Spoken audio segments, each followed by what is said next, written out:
Hello y'all, and welcome back to YoungFolkKnits. If you're new here, my name is Casey and this is a channel where I share all about my love of fiber arts. Today we're going to dive into some spring and summer plans I have yarn for, and I would love to knit these patterns.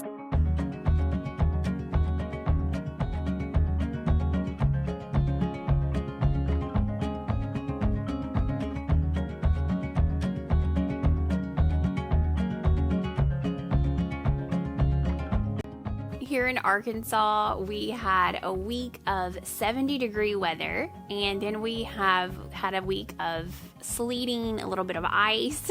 Today it's sleeting outside, so our weather is all over the place. But even so, I still have spring fever, and I'm getting excited to work on some knits that are short sleeve. They're for the warmer weather.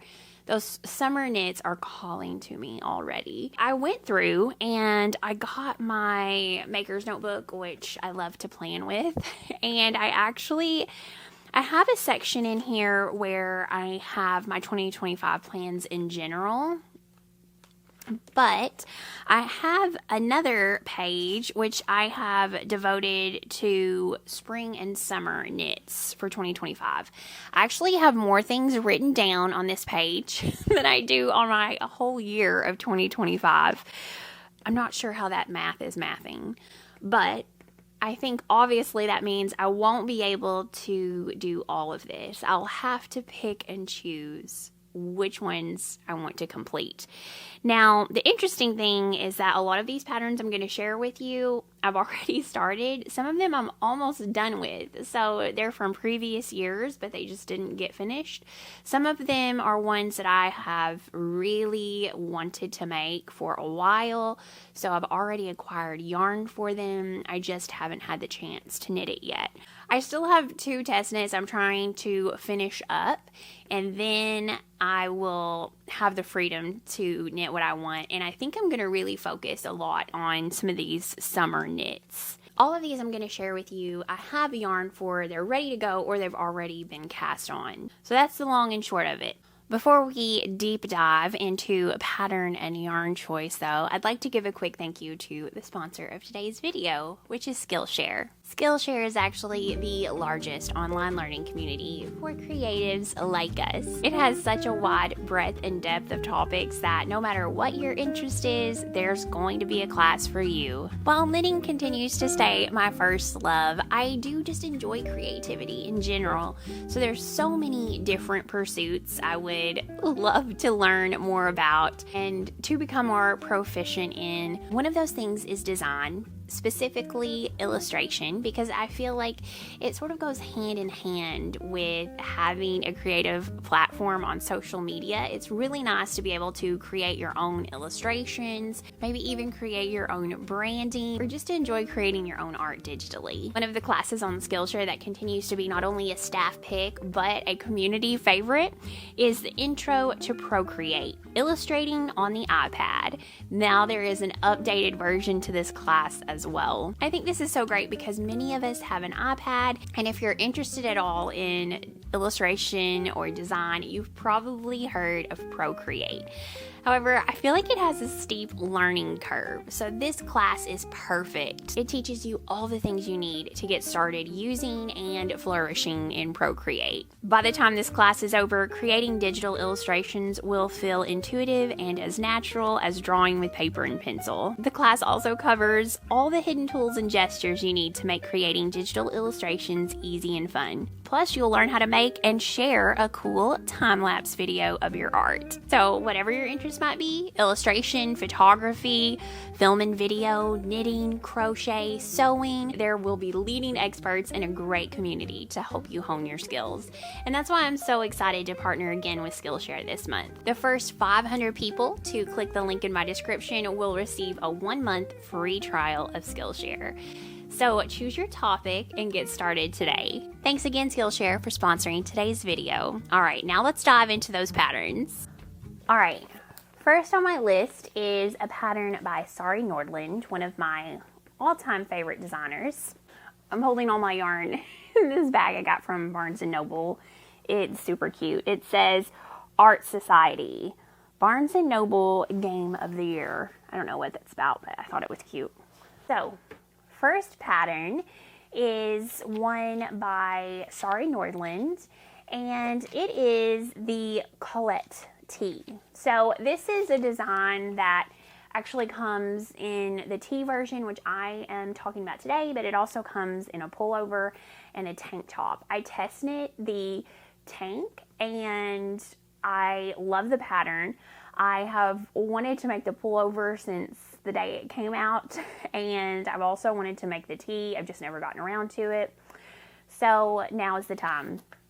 It is a DK weight pattern, and I got this Camellia Fiber Co. Garden Rose color, and it is actually on their CFC Organic Merino fingering. It's 100% organic merino wool, non-superwash. It has 438 yards per 100 grams, and I will be holding this double. I fell in love with this rose color. It is one of my absolute favorite colors, and I've sort of had a theme with this color lately. I want everything in this color, even non-yarn related things, just my clothes in general. I love this. So I think it would make a beautiful tee. Now, the pattern has these fun cables on it and these panels that have the cables and eyelet rows that go down. And then it has a nice short sleeve, which I love. I love something that covers my bra strap easily. So I think this is something I would get a ton of wear out of year round, not just summertime, but I think it would be awesome to wear a lot during the warmer months. So I have this written first on my list, and I think that means it's the one I want to knit the most. I keep coming back to this, and I have for, I want to say a year, whenever it was released. It's been on my mind. So I think it's probably top of my list and something I want the most. So it might be the first thing I devote my time to. All right, next up is a pattern by Along Avec Anna, and it is the Lavender Tank Top. I love this. It was released last year, and the inspiration for this was obviously from the Lavender Haze video that Taylor Swift released. But regardless of what the inspiration was, I think people can admire the beauty of this pattern, whether they're a Taylor Swift fan or not. I think in general, it's just very classic. I love the colors that were in the original sample. Those colors are very much the colors that Taylor's top was in the video, but you have a lot of different possibilities for color combos here. I loved the original colors. That's part of why I loved the tank top so much, because they are my colors. So let me show you what I ended up finding yarn. So this is a DK weight as well, but trend here, I'm holding a fingering weight double. This is actually a light fingering weight. So this is Knitting for Olive, and it is the plain merino base. And for my main color, I have the marzipan. So it's almost like a putty type color, but it's very neutral. And then for my contrast colors, I have this pink, which is Dusty Rose, this ochre color, which is dark ochre, and then I got a rust color as well. Let's see, where is it? Here we go. And it is called Rust. Very creative names. I think that will look so nice together. I feel like this would be a very fun and addicting knit. The lace stitches are easy but fun, and I think that I would just be so excited to get to the next color and the next section. I feel like this would just be such a joy to knit. I would be so excited and have loads of fun. I do think that I'm not going to knit this long. I feel like it's something I would wear with high-waisted pants. I have a lot of skirts that I like to wear. They're very high-waisted. And I also have a lot of dresses that are tank tops or spaghetti strap. and I feel like this would be very cute over the top of those. So I do plan on making this more cropped. Now, I don't mean I want it to hit like a bra top above my belly button, that kind of cropped, but I don't want it to go too far past my natural waist, just slightly.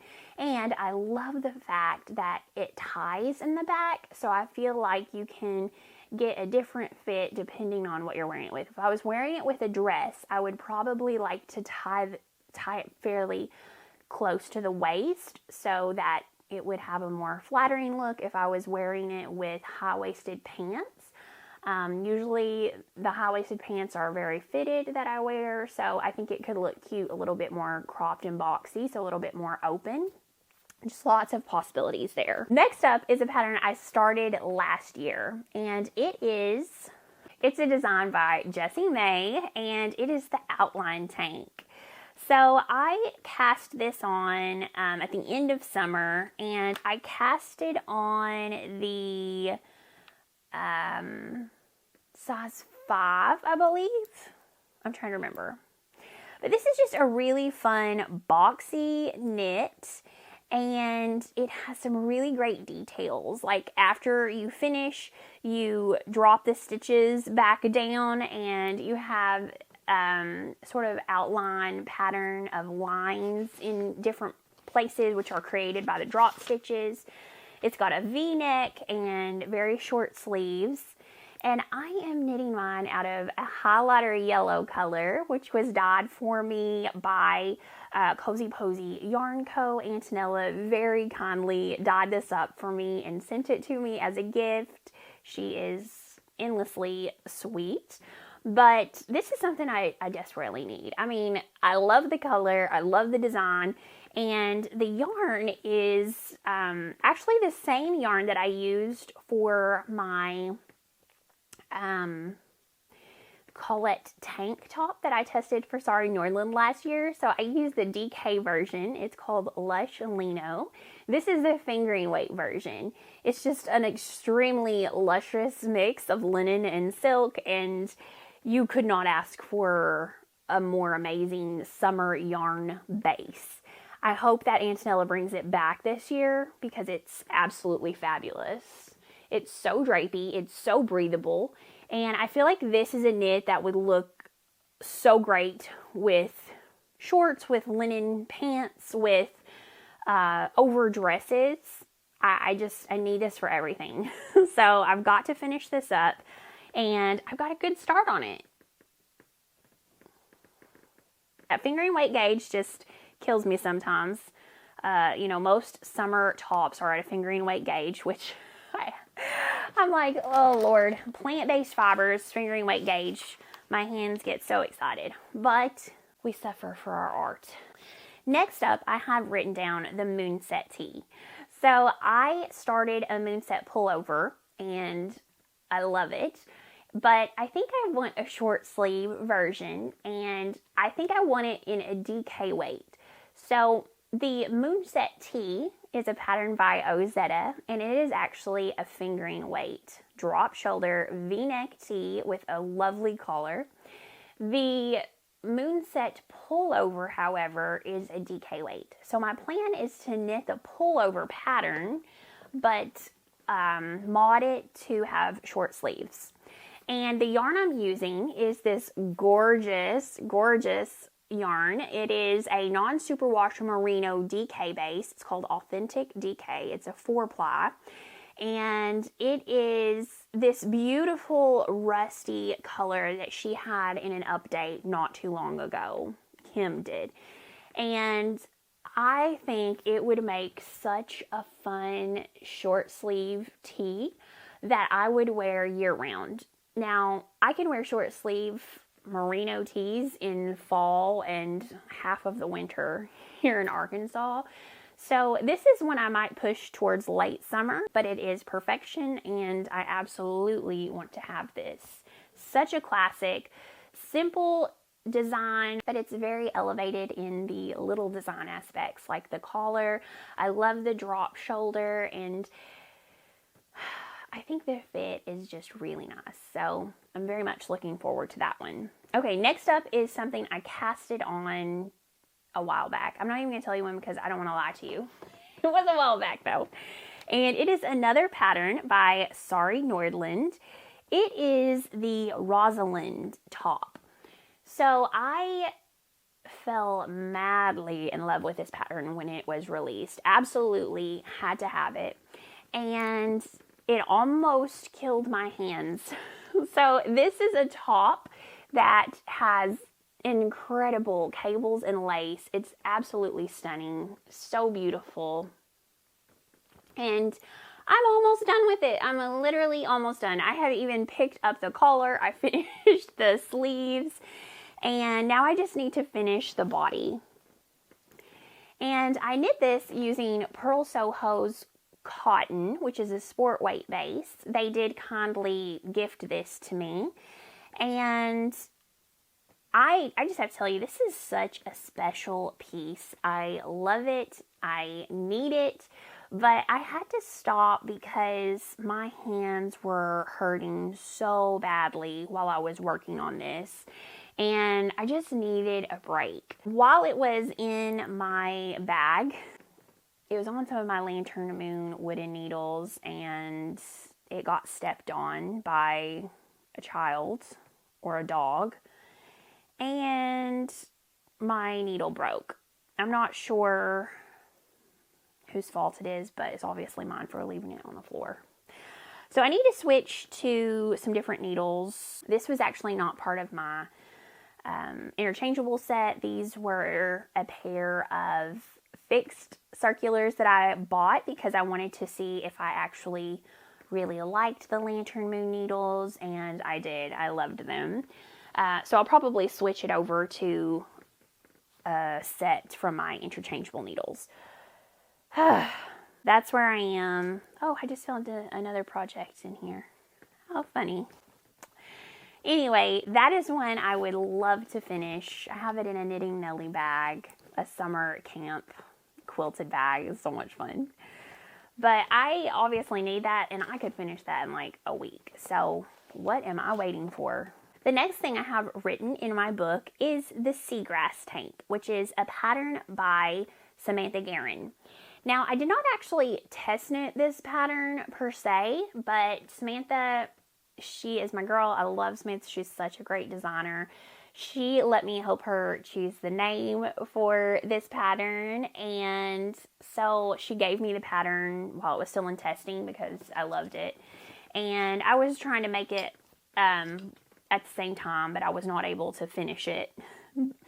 However, this is just a gorgeous summer top, and it's knit in Camellia Fiber Co. flax. So this is the fingering weight. They also have a DK weight, but this is just an amazing, amazing yarn. It has alpaca, it has silk, and it either has linen and it has linen. I believe those are the three components of this yarn. But the drape is amazing. It takes the dye beautifully. It has a luster, and it's so, I don't know, it's just very special. So it's joined in the round. It's a drop shoulder design tank top though. Upset with myself that I haven't finished it yet, and I need it for this year. So I'm going to go back and work on that and try really hard to finish it up. It doesn't even have sleeves. I mean, my goodness, I've got to get that done. It's absolutely lovely. I love the lace work on it. It's just a nice fingering weight gauge, which is perfect for warm weather. Okay, next up is another one I cast on last year. And this is a pattern by Sophie from the Knit Pearl Girl, and it is the Farnham tee. So this is one that I actually test knit the pullover version of this. I love it. It's one of my favorite pieces. And she later went back and designed a tee version as well. So I am making this in, it is a DK weight gauge, and I am knitting it in Knitting for Olive Cotton Merino, which is a fingering weight that I'm holding double. It creates such a nice fabric. I love the cotton merino. It's just such a fabulous year-round fabric, in my opinion. For the black stripes, I'm actually holding some pure silk double that I had from Knitting for Olive, and I'm ready to, I finished the back, so it's time for me to pick up and start the front. It's a drop shoulder construction, and I think it would just be a lovely classic tee to wear all the time. It's just going to be a matter of making the time to finish it. I hope that I can do that soon. Now, the next tee I have is the Friday tee, which is a pattern by Petite Knit. My knitting group is actually making this, and they're all going to Rhinebeck together, and their whole Rhinebeck house is making this. I'm not part of the Rhinebeck house, but I am making it with them anyway. This is a fingering weight ribbed tee, and I decided to use my all-time favorite summer yarn, which is Knitting for Olive Cotton Merino. So I got some very neutral colors, and this does have some striping, and I think it's just going to look super classic, and I think it'll go well even with my hair and my skin tone. I think it'll work just fine. So I got nut brown and oatmeal, and that is my plan. It's a Raglan top down. It is very textured. I think that with that fingering weight texture, it'll probably take me a while to knit because, you know, I'm always knitting 5,000 things at the same time. But their goal is to have it done in time for Rhinebeck, which is in October. And I would like to have it done by then as well. I also have a spring knit that I would love to make that might be a little bit surprising because it's a pullover, but it's a beautiful lacy pullover designed by Rosenlund. So I actually test knit this pattern using a fingering weight and a Surrey from Farmer's Daughter Fibers, and I felt like I had so much trouble with the gauge with my hands. I felt like that combo for me was extremely difficult to get that gauge with. So I paused that test knit, and I am going to instead use this sport weight, which is from Farmer's Daughter Fibers, and it's their Reminisce base. So this is a color Mini Moons, and it's a 100% Montana and Wyoming Rambouillet. There's 185 yards per 50 grams. So I think that this is going to be really lovely. I just think that the drop shoulder lacy pattern is so nice. I have plans to do maybe a couple of things different on the pattern. I'm still considering, but possibly make it a little bit more cropped and boxy. So have to stick around and see how all of that turns out. But I love this. It turned out being one of my favorite patterns that Sari has ever released, and I desperately need it. So it's high on my list of priorities. We've made it to the last pattern, and it is the Dappled Lace Raglan by James & Watts. Now, I bought this beautiful yarn for it from Little Fox Yarn Co., and this is their Vixen base in the color Lemon Squeezy, which has been an ongoing love affair that I've had with this color on multiple bases. But I am not sure if I want to switch and use this in a different pattern and possibly use this ZZ Textiles silk sock base, which is a 2-ply, 80% superwash merino, 20% silk. I don't know. I would love to use one of these for that pattern, or I might use this for another outline tee and stick with this for the dappled lace. I'm not sure, but the nice thing is I've got time, and I'm going to go where my heart leads me on these knits. We will see. I can't knit all of them, obviously. There's only a few months of spring and summer knits, so I'm going to have to make some tough choices, and I would love to hear your thoughts on what you think would suit me best, suit our climate best. What do you think would be smart choices for me to make with these patterns? I would be very appreciative for your always helpful input. I'd also love to hear if you have a spring or summer knit pattern that you love and you think I should add to my list. Let me know. I think we could all benefit from a sharing of the minds here. All right, y'all, thank you so much for hanging out with me today. If you enjoy videos like this, make sure and give it a thumbs up and hit that subscribe button so you don't miss out on any future video content. So don't forget to take advantage of the 1-month free trial from Skillshare. Until next time, I hope you have a wonderful week and happy knitting, y'all.